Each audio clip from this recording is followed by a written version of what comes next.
Et si je te disais qu'un jeune capitaine de 35 ans a osé dire non à la France, a expulsé ses troupes, a fermé ses médias et a choisi la Russie comme allié, que cet homme est devenu un héros pour toute une génération, mais que sa vraie histoire est censurée partout.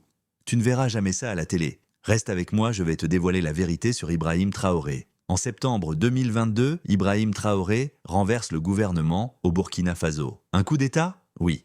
Mais un coup d'État porteur d'une promesse, celle d'une Afrique qui reprend son destin en main. En moins d'un an, il fait ce que peu osent, il coupe les ponts avec la France, expulsant ses troupes militaires, suspendant les médias occidentaux et expulsant les diplomates. Pourquoi? Parce que depuis des décennies, la France exerce une mainmise sur le Sahel, un contrôle militaire et économique souvent qualifié de néocolonialisme. Cette présence n'a pourtant pas empêché la montée de la violence djihadiste ni la pauvreté persistante. La population burkinabé est lasse de cette influence qui semble étouffer leur liberté. Traoré met fin à tout ça. Il expulse les forces françaises, ferme leurs bases et refuse de jouer le jeu des anciennes puissances. Pour lui, le Burkina Faso doit être souverain, libre, indépendant. C'est un acte de défi historique, un séisme géopolitique dans une région où la France régnait sans partage.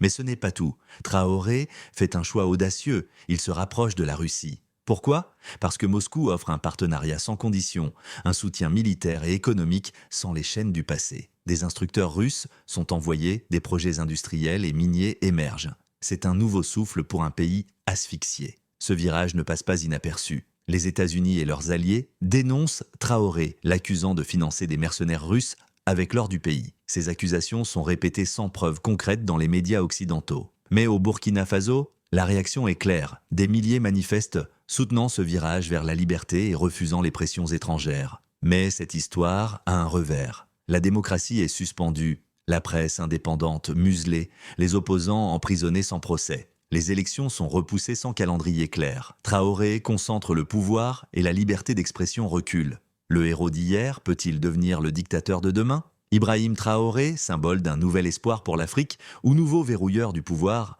La vérité est complexe et c'est à toi de te faire ta propre opinion. Dis-moi en commentaire, pour toi, Traoré est-il un libérateur ou un manipulateur? Si tu veux comprendre ce que les médias traditionnels taisent, abonne-toi, like et partage cette vidéo.